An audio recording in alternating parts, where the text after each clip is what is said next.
Ինչ են խոսում Facebook-ը հայերը, Հայք Նյուզայեմի հետևորդների համար առանձնացրել և ամփոփել ենք հայկական սոցտիրույթի ամենաակտիվ քննարկումները, հնչող մտահոգություններն ու գրառումները։ Վերջին օրերին հայկական Facebook-յան տիրույթում ակտիվ քննարկումների առանցքում են հայաստանյան ներքաղաքական զարգացումները, պետություն-եկեղեցի հարաբերությունները, անշարժ գույքի շուկայում տիրող սոցիալական ճգնաժամն ու իշխանությունների վարած տնտեսական քաղաքականությունը։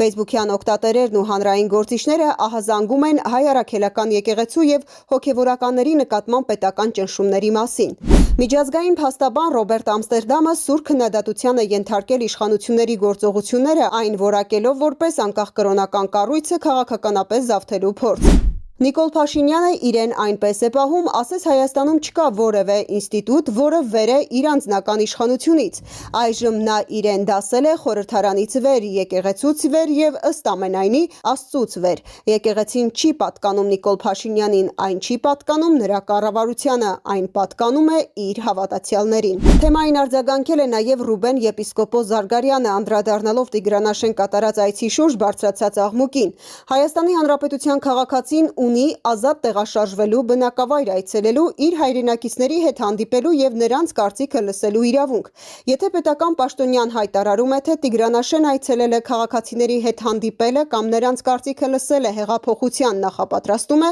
ապա թող հստակ նշի, որ օրենքի որ հոդվածն է արգելում այդ գործողությունները։ Հանրության ամենասուր խնդիրներից է բնակարանների վարձավճարների աննախադեպ աճը, որի զոհ են դառնում հատկապես արցախցիները։ Արցախի քաղաքացի Բերտա Շահրամանյանը, ով պայթյունի հետևանքով կորցրել է ընտանիքի 4 անդամի, բաց նամակով դիմել է իշխանություններին։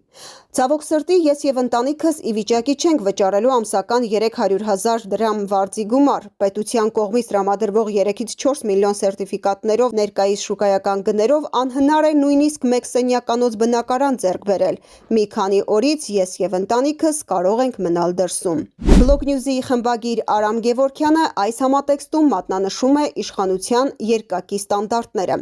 Խոս խանձողն ասում է, կառավարությունը մտադիր չէ վարչական կամ արհեստական մեթոդներով կոշտ միջամտություն ցուցաբերել ազատ շուկայական հարաբերություններին, բայց այն, որ տների գինը բարձրացնում դնում են իրենց հոր գինը, դրա դեմ չի պատրաստվում պայքարի էս սուրբը։ Այ որ ընդդիմադիր գործչի անշարժ գույքի ընկերությունը տենց բան աներ, 24 ժամում կպետականացվեր։ Քաղաքագետ Վլադիմիր Մարտիրոսյանն էլ կուլակաթափության գործընթացը կապում է քաղաքական տնտեսության ու աշխարհաքաղաքական վերակողմնորոշման գնի հետ։ Մեծ հաշվով Փաշինյանը փող է փնտրում, եթե արտաքին քաղաքական վերակողմնորոշման գինը վճարվում է այսօր, իսկ դրա շատ մշուշոտ տնտեսական դիվիդենդները սպասվում են վաղը, իշխանությունը ստիպված է ֆինանսական ռեսուրս փնտրել ներսում, ու այդ պահին խոշոր կապիտալը դառնում է ոչ միայն իրավապահ համակարգի հետաքրքրության առարկա, այն դառնում է քաղաքական ռեսուրս։ Համացանցում ակտիվորեն ծաղրի և քննադատության է ենթարկվում նախարարությունների անվանումների փոփոխության նախաձեռնությունը։